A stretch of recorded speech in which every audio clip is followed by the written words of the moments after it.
இளைஞர்கள் சிலர் மலைப்பிரதேசம் ஒன்றிற்கு சுற்றுலா சென்றனர். அங்கு இயற்கை காட்சிகளைக் கண்டு ரசித்துக் கொண்டிருந்த போது அவர்கள் கண்ட காட்சி அவர்களுக்கு வியப்பை ஏற்படுத்தியது. வயது முதிர்ந்த முதியவர் ஒருவர் பெரிய மூட்டை ஒன்றை தலையில் சுமந்து கொண்டு மலையின் மேல் நோக்கி ஓடிக் கொண்டிருந்தார். அதைக் கண்ட இளைஞர்கள் பெரிதும் ஆச்சரியம் அடைந்தார்கள். அதற்கு காரணம், கையில் எந்த சுமையும் இல்லாமலேயே அவர்களுக்கு மலை மீது ஏறுவது சிரமமான காரியமாக இருந்தது. இளைஞர்கள் அந்த முதியவரை தடுத்து நிறுத்தினார்கள். அவரிடம், ஐயா, நாங்கள் கையில் எந்த சுமையும் இல்லாமல் மலை ஏறுகிறோம். ஆனால் சிறிது நேரத்திலேயே எங்களுக்கு மூச்சு திணறுகிறது. சிறிது தூர பயணத்திற்கு இடையிலேயே ஓய்வு எடுத்துக்கொண்டுதான் மீண்டும் நாங்கள் பயணிக்கிறோம். ஆனால் இந்த முதுமையான வயதில் நீங்கள் இவ்வளவு பெரிய சுமையுடன் எப்படி மலை மீது எளிதாக ஓடி ஏறுகிறீர்கள் என்று கேட்டார்கள்.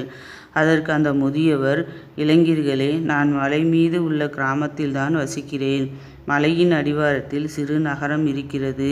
எங்களின் அன்றாட வாழ்க்கைக்கு தேவையான பொருட்கள் அனைத்தையும் மலையின் அடிவாரத்திலுள்ள நகரத்திற்கு சென்றுதான் வாங்கி வர வேண்டும்.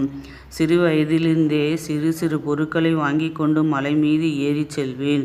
பிறகு அதிக சுமையுள்ள மரக்கட்டைகளை சுமந்து செல்வேன். இப்போது எங்கள் கிராமத்திலுள்ள ஆதரவற்ற மனிதர்களுக்காக என்னால் முடிந்த உதவியை செய்வதற்காக சில அத்தியாவசிய பொருட்களை வாங்கிச் செல்கிறேன். இந்த பாரத்தை சுமந்து மலை மீது ஓடுவதில் எனக்கு எந்த சிரமமும் இல்லை என்று பதிலளித்தார். முதியவரின் சொற்கள் இளைஞர்களின் மனதில் 2 நற்கருத்துக்களை விதைத்தன.